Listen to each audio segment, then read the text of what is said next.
Hey guys, welcome back to my channel. Today we are going to be looking at another epidemic, and I'm sure you're already wondering, Casey, how many things are you going to call a goddamn epidemic? And I hear you. Trust me, before I sat down to film this video, I went on a thesaurus and I was like, okay, is there any other goddamn word I could use to describe this other than an epidemic? But quite honestly, when you look at the situation, or I guess the phenomenon that's happening online right now, you'll see that there's literally no other word to describe it than an epidemic, so that's what we're going to be looking at today. I think it goes without saying that the online world has definitely changed a lot, and that includes the kind of content that people are putting out and what's become popular. While I think there's been changes across the board, I do think that one trend that has become very prominent online in general, no matter what social media site you're on, it's the spike in antagonistic personalities, and somehow they're just becoming wildly popular, but also the shelf life of them is becoming shorter and shorter. Like, for example, I feel like in past years we'd have maybe one Danielle Bergoli or Whoa Vicky person that everyone would be like, wow, that's a really shitty human being. Let's hate on them and give them attention for a couple months and then just forget about them. And I feel like currently it's like we have 10 of them every year now. Obviously there's something to be said about people who allow people who are super insensitive and just rude and just stupid in general get popular in the first place, but I feel like the cycle of people doing something insensitive, getting viral off of it, and then falling off has become so accelerated that the people who are trying to become infamous are doing crazier and crazier things to get there. Most of these people have been labeled clout chasers because they're obviously willing to do anything for fame, and I do agree with it, but I feel like this whole clout chasing culture has really made it so that the things that people are willing to do to outdo other clout chasers have just resulted in something that's scary as hell to witness. So I thought that today we could look at some of the bigger examples of extreme clout chasers and look at the clout chasing culture as a whole, because I do think it's kind of scary, and at the point that it's at right now, I personally look at it and I'm like, how much farther can they go at this point? It's insane what people are doing. I want to say I hope you enjoyed this video, but quite honestly, I feel like once you guys hear about some of these people, you're gonna be a little bit disgusted, and frankly, I don't blame you, but hopefully you learn something from this video. What is this gonna be, educational? Of course, before we start today's video, we have to do this week's sweaty shout out. This week it goes to Rowie.Bowie, and they sent this meme. Me and my brain before the history exam. Me and my brain during the history exam. If you want to get a sweaty shout out for yourself, all you have to do is subscribe to my channel, which makes you a sweaty, and then follow me on Instagram and DM me your favorite meme of the week on Instagram, and you might get chosen. I know some people are going to hate me for bringing him up, but I feel like we can't talk about clout chasing and clout chasing culture without mentioning the one, the only, Jake Paul. As much as I personally do not like Jake Paul, he's not my cup of tea, I do feel like he has inspired the latest era of clout chasing culture. I don't think he invented it per se, because I feel like there's been a version of clout chasing culture on the internet since the internet started. It's just gotten a lot more insane. But I do think that he inspired this new era where there is just a complete lack of hindsight, empathy, and critical thinking skills past the age of 6. I think we all know the origin story of Jake Paul, or at least the origin story of everybody starting to dislike Jake Paul, because I don't know about you guys, but personally, I did not know that he moved from Vine to YouTube until Alyssa Violet posted that video, and then how did it work? Alyssa Violet posted the video, Jake Paul did a diss track, Rice Gum did a diss track, Logan Paul did an even worse diss track, and summer 2017 was just a lot of bad diss tracks. Regardless of what happened that summer, it was very clear, and the general public opinion was that Jake Paul was a very shitty human being, and he really didn't care about being a shitty human being because he was popular. While there's something to be said about how smart he is for being able to continue to stay in the spotlight, I do think this came at the cost of his credibility, and I'm mentioning all of this and mentioning him because I know I'm going to get a few comments from people saying, why are you mentioning the people that I'm going to mention in the video? I'm giving them the attention they want. It's going to help them become more infamous. I'm giving them what they want. And while I do understand this, I'm a firm believer that infamy is not the same as fame, and I just don't think they're the same thing. And I believe that while you can give something attention that's bad, it's not actually going to give them the fame that they want. Did that even make sense? I don't fucking know. I don't even know if that made sense, but what I'm trying to say is that I'm a firm believer that fame brought on by infamy is short-lived for 2 reasons, which the first one is because you're famous because people don't like you, and there's going to come a point where you're not able to piss those people off and get the reaction to the same degree that you got it initially. And it's going to get to the point where people just stop checking up on you. And then the second reason is that a life where you are constantly trying to piss people off more than the new infamous people coming in every single like couple months, couple weeks, whatever, like you just can't sustain that, and eventually you're going to crash and burn. And I think what's unique about an infamous person versus a famous person crashing and burning eventually, like let's just say for the example that it's YouTubers, a famous YouTuber who maybe their content just stops working or maybe they stop uploading, they're able to leave the internet depending on the content that they've made, and if they need to get a 9-to-5 job, they can, versus an infamous person, if they crash and burn and they're not able to figure out a different way to become an internet personality, they leave a footprint on the internet of literally every shitty thing they've done, and it'll haunt them for the rest of their lives, especially if they're trying to get a 9-to-5 office job. And ultimately, the reason that I'm mentioning Jake Paul is because somebody who has essentially, in my opinion, spearheaded the new era of clout chasing culture, he has seen a dip in his numbers, and he was seeing that before he married Tana Mojo. And while it was super smart of them and for their social blades to do that, if you look at the amount of controversies and the things that Jake Paul has done to get shock factor and get spikes in his social blade, he's running out of new things to do. And I can't be the only person wondering what'll happen when he does run out of shocking ideas, or alternatively, when his fan base finally turns 13. Ultimately, what I'm trying to say here is that if the guy who essentially spearheaded the new wave of clout-thirsty social media users is running out of ideas, then I promise the other ones that are trying to copy him are going to be in the same boat. So if they do get any attention from this video, I promise it's going to be short-lived. If not, I'm really sorry. So with that, hopefully you guys will stick around to look at some of the people that are a product of clout chasing culture or are contributing to clout chasing culture, and we can just look at how insane this genre of content creation has gotten to the point where it is beyond control and help.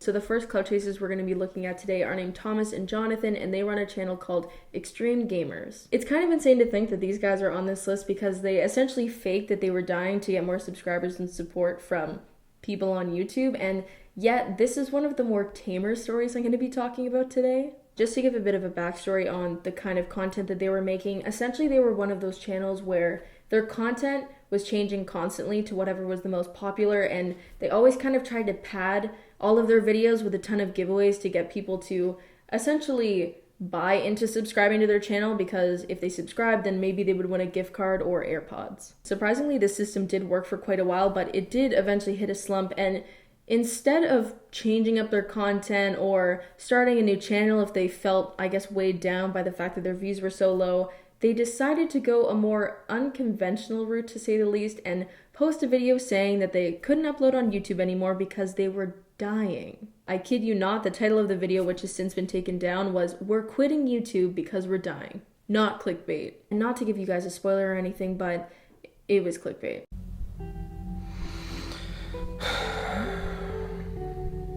This is the end.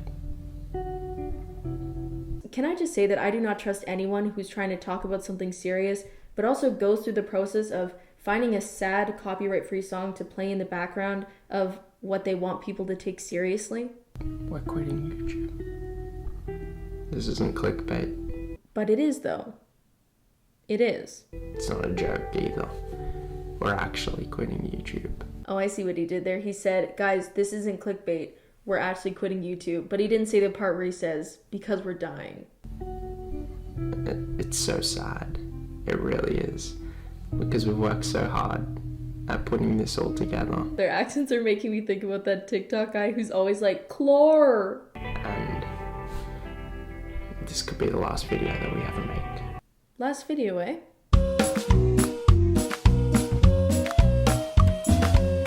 We can't make our videos. You guys are used to seeing us happy, and we're just broken. Okay, so after I say I'm broken, I'm gonna like dramatically get up and I'm gonna walk out of the room. All I need you to do is just stare at the camera and just don't blink. We love you so much, and we want you to know two things. First thing is we want to give back to you guys. Every single one of you, we're gonna hold a huge giveaway right now. I'm sorry, did I just stroke out or did he actually just say that? They're holding a giveaway in their "We're quitting YouTube because we're dying" video? We're gonna give away 2 iPhone X's, 2 of them. We're literally going to give away 2 of them. That's how much we love you guys. 2 of them. That's how much we love you guys. 2 iPhone X's. It's more than I love my mother. And all you got to do is literally like this video, turn on notifications on our channel, and subscribe. Oh my god, they're not even trying to hide the fact that this is fully for clout. Why would they need to turn your post notifications on if you're quitting YouTube because you're dying? This is the most poorly executed shit I've ever witnessed in my life. Guys, we're quitting YouTube because we're dying, and we love you so much that we're gonna hold a giveaway out of the kindness in our hearts. And all you have to do is subscribe to our channel that we're quitting because we're supposedly dying. I genuinely can't imagine being in a position where I needed subscribers, or I guess just general attention on the internet that bad that I faked that I was dying and was desperate enough in my video faking that I was dying for people to continue watching me even though I'm faking that I'm dying, that I would say, also, I'm dying, but make sure to turn your post notifications on because we're going to be doing the giveaway, folks. It is truly mind-blowing to me, and it's even worse to think that this is literally the tamest story we're going to be talking about. The next one we're going to be talking about is definitely a lot more of a serious topic, and there are a lot of layers to this story, and it's because we're going to be talking about Lovely Peaches. I got quite a few requests to do a video on Lovely Peaches a couple weeks back, maybe upwards of a couple months ago, and I tried to do a video on it, and I tried to find stuff on the situation, but it felt like the deeper I looked into it, the more there was, and I was just kind of afraid of putting out a video on the subject and missing something really important, because there are definitely a lot of really serious topics that are intertwined in the story of Lovely Peaches. The easiest way to describe Lovely Peaches is she has taken on one of the most convincing Instagram troll personas I have ever seen, quite honestly. She managed to convince tens of thousands of people that she was abusing her child, that she was her newborn baby. It wasn't even a child in these pictures that she was sharing. She was claiming that she was abusing her newborn baby, that she was going to try to sell her baby to sex trafficking or sell her to a pimp so that she could make money off of her. And she would constantly go on Instagram Live and talk about how she wanted to choke her baby, and then at one point said that she had actually killed her baby. And it turned out that she actually hasn't had custody of her child since she was pregnant and then ran away after. So for months, she's actually been just posting the same photos of her baby and saying all of these things. And people believed her because she's also been posting some really disgustingly graphic content. There are actually 2 YouTubers that I want to mention here because they've done a really, really good job at cataloging the stuff going on with Lovely Peaches, and they are Sarah Shower and Primnick. I would really, really recommend watching their videos because I don't want to mention the things that they've already mentioned and basically regurgitate the same thing when you guys could just watch those videos, get the context, and then also watch this one. But yeah, I would definitely recommend checking those videos out. They're very descriptive and they definitely catch you up on what's going on if you don't know who Lovely Peaches is, or you do, but you haven't really been keeping up with her. Honestly, don't blame you for not keeping up with her. I think that the more that people interact with her, the more it eggs her on to keep making the stuff that she's making, or not really making, but I guess posting. And I think that she's a prime example of what a lot of these people who are trying to become infamous are looking at and going, oh shit, I can do that if she's doing it. And I mean that more so in the sense that a lot of people use Lovely Peaches as a meme or as a reaction, like reaction photos or videos. And I get that in the moment it might seem like edgy and funny to do, but it's like, holy shit, like why are we egging on this kind of shit? Like it's just making a lot of other people who are trying to become infamously famous look at that and go, okay, either I have to do that to reach her level of infamy, or I have to do something even more disgusting, worse, gross than that, which is terrifying to think that there's things worse than that. This is where Lars comes in, and I'm sure that most of you guys know who Lars is. Unfortunately, if you don't, he is one of the people that took part in that ice cream thing where people were like licking ice cream and then putting it back in the fridge at grocery stores for whatever fucking reason. He had posted this video on Twitter. Girl.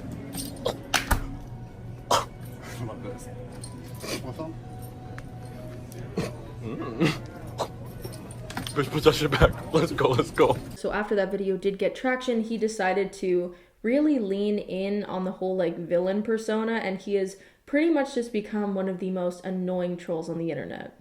Any of you guys who don't have the iPhone 11 yet, I just wanted to give you guys a quick reminder that it's okay. You might as well just go over to the homeless shelter, clock into your Burger King shifts, and just get the fuck over it, because in reality, you're never gonna be able to afford it. I think what he's trying to do with these videos is he's trying to be like a rich asshole type, but even if you were to separate what he's actually saying, which is just stupid, from the comedy of it to try to appreciate whether it's funny or not, it's not even funny. Like, where am I supposed to laugh after watching this? Beyond TikTok, he also actually posts these videos on Instagram as well, and frankly, they're even worse. I just got back from Panda Express, and the lady in the back actually offered me these $6,000 Huskies. I decided to pay 10 though, just to be nice. Cute, right? Oh, you want to know more about my AirPods? Your dad bought me these, and no, I didn't tell him to use code James for 10% off because, quite frankly, I just don't fucking need to. Got like me, locals. Mwah! Fashion Nova, hit me up. It's obvious that he's trying to hit all the points that'll get a reaction out of people and piss them off by saying things like, I got these dogs from Panda Express, because I think he's trying to play into the racist belief that Asian people eat dog. Obviously, it's one thing to be offensive, but half of the things he's trying to be offensive about, he's not even doing correctly. Like, why would you use code James for 10% off AirPods if the code is for Morphe? Like, he's just trying to throw in as many things as he possibly can that are on trend and on brand and are offensive in hopes that people pay attention to it. And if you needed any more proof of that, there's this video.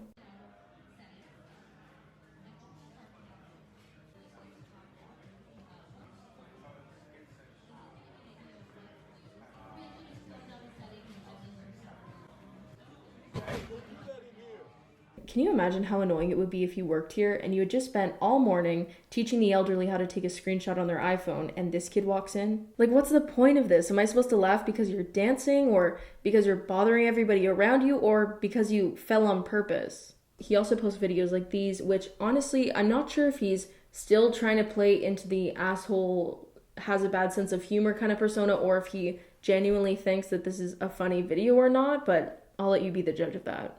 Has anyone ever, thought about what Kylie Jenner's baby's voice is going to sound like? Like, she is literally gonna wake up in the middle of the night and be like, where's Kylie? Where's my mom?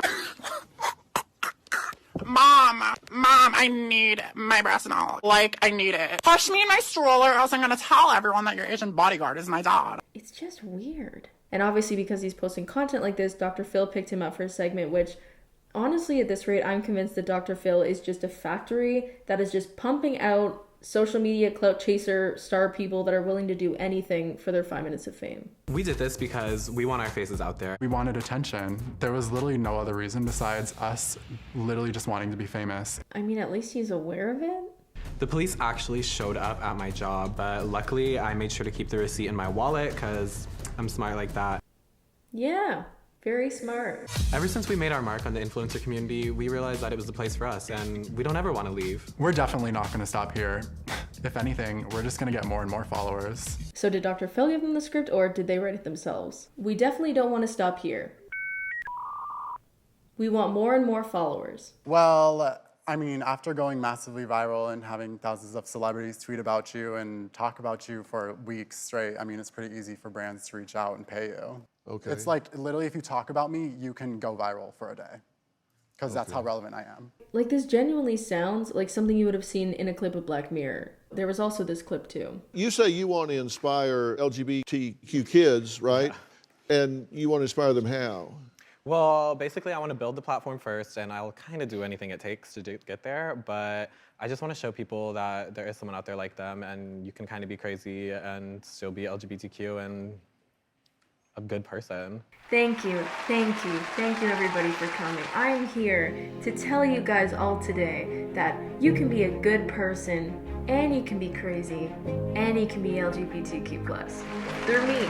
They're making me famous. Do it now. Now, you would think that because Lars went to these extreme lengths to just get people to pay attention to him, that he would be uploading a lot on Instagram, YouTube, just Twitter in general, but if you look at his social medias, he hasn't uploaded on YouTube in months, hasn't posted on Instagram in months, and in terms of the uploads that are on his YouTube channel, they're, awful.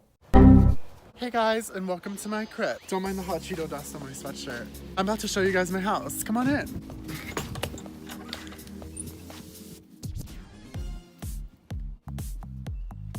So here I have my tree house. Parents built me this tree house in 2006. Just kept begging for a tree house and they finally built me one. So this is actually where I hide most of my hostages. Guys that I find on Grindr, I tell I'm a man. Oh, wait. On Tinder, I say that I'm a real woman.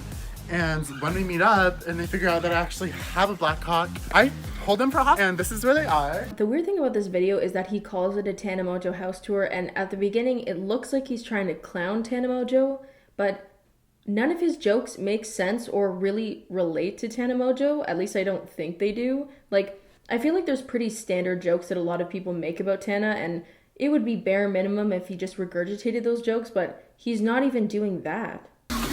Don't mind the red tip, this is a real gun. I've used this many times to kill.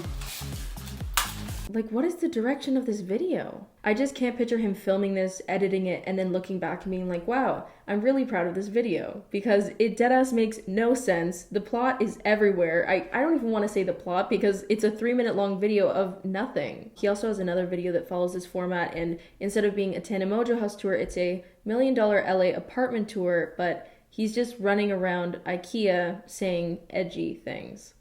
Thanks. Just watering my plant right now. Cool. Does it have a name? Yeah. What is it? Down syndrome. Oh my god, they're playing Ariana Grande on the radio station right now. What song is this? Be Alright. Oh my god. The song is The Bomb. These are my fake flowers. Faker than my friends from high school. You're all fat. This is where I'm genuinely stumped on if he thinks videos like these are actually funny and entertaining to watch, or if it's just trolling, because it's this weird mix of him saying bad edgy jokes and then regurgitating Tumblr posts from like 2013. He also has a video called I Interviewed Jake Paul, and it is the weirdest thing I've ever seen. Is this my chair? Yeah, you can sit right there. Sure. Can I move it?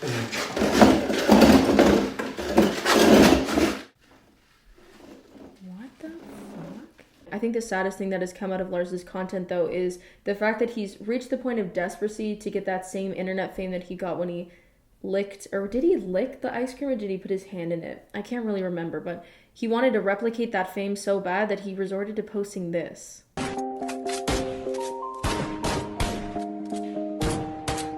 I think it goes without saying that this kind of shit is disgusting. I don't know what kind of sociopath would genuinely think that this is okay to post. Like, I don't understand what reaction he was hoping for here. I could never picture myself personally filming something that I knew that so many people were going to hate and were going to get so upset by, and then putting it out and being like, yeah, I did that. Like, what the fuck is wrong with you? The worst part is he's not even the only one who's making jokes like this.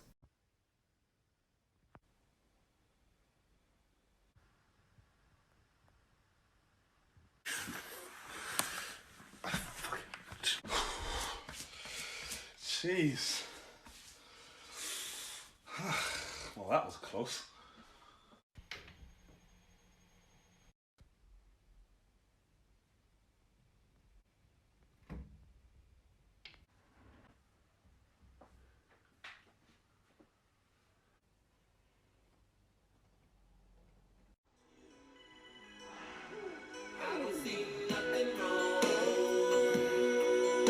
What the fuck is wrong with you? This video has 4.6 million views, 111,000 likes, and 25,000 retweets. Can someone please explain to me where I was supposed to laugh? Like, what is funny about a school shooting, let alone using a school shooting as the setting for, I assume, what you thought was the punchline being you raping somebody who was dead? This is exactly the kind of content I was talking about when I said that because there are so many people who are becoming infamous, the content is going to become more and more extreme because there's more people competing against each other to be the most hated person on the internet. It's so fucking gross to think that somebody thought up this idea in general. Like, who thinks of something like this, let alone thinks of it, then goes, okay, I'm gonna make a skit on this, then films it, and then posts it online. That's like a 4-step process where you didn't once say, hey, maybe this is super fucked up and I shouldn't do this. It just blows my mind that there are people in this world who are so thirsty for online attention or attention in general that they would resort to making shit like this. Like, I genuinely cannot wrap my head around this. Now you're probably thinking, okay, Casey, there's no way there's anything worse than this. Like, how could there be anything worse than a skit involving a school shooting and the rape of a dead girl? Like, There's no way. Well, surprisingly, there's actually something even worse that involves the abuse of an actual dog. Now, the YouTuber that I'm referencing right now is named Dan Sullivan, and I found out about him through a video by PenguinZ0, which he titled, "How Far Would You Go for Internet Fame?" I will be linking that in like a pinned comment so you can look at it, as well as the videos from Sarah Shower and Primnick. And this guy posted a video called "Making Out with My Dog."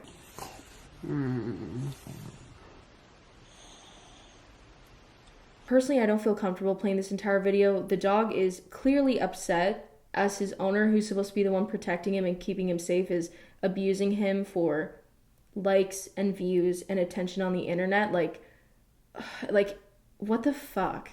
He also eggs on the hate that he got from that video by making videos like reacting to my hate voicemails, comments, and DMs. You're a sick motherfucker.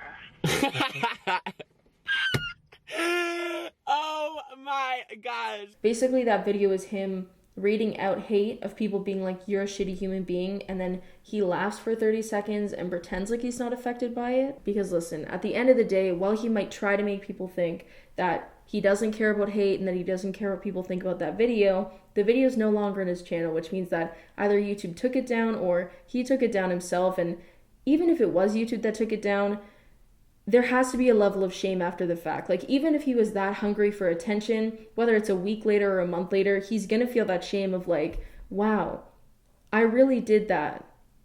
All of that for that. Like, I did that to my dog for this. Honestly, I'm starting to think that I should just title this "Exploring the Garbage of the Internet." I don't want to say I hope you guys enjoyed this video, because I'm sure that there's nothing enjoyable about learning the extreme lengths that people will go for any kind of internet fame, whether it means extremely embarrassing themselves or putting animals in harm's way or making light of really sad, tragic situations. And I don't know, I kind of wanted to make a video on this because I do think that it's getting worse, and I think it's getting worse as the cycle of people becoming infamous and then falling from grace and then trying to become infamous again is getting faster and faster. And if it's already this bad now, I can't even picture what it's going to be like in the next like year to 2 years. If there's one thing that I want anyone who's watching this to take away from this video, and I know that I'm going to sound hypocritical because I just made a whole video about these people, but I've started to do this on Twitter. Like, for example, that guy who made the joke about the school shooting and then raping a girl,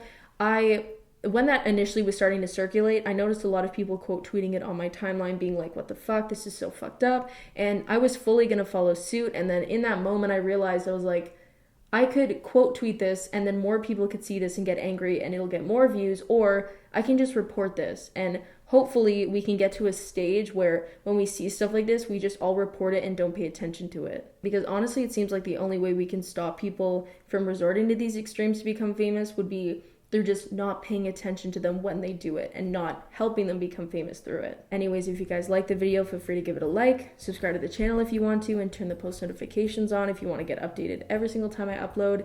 And if you want to follow me outside of YouTube, you can follow me on Instagram and Twitter, which are both Aonso. And otherwise, I'll see you guys in the next one.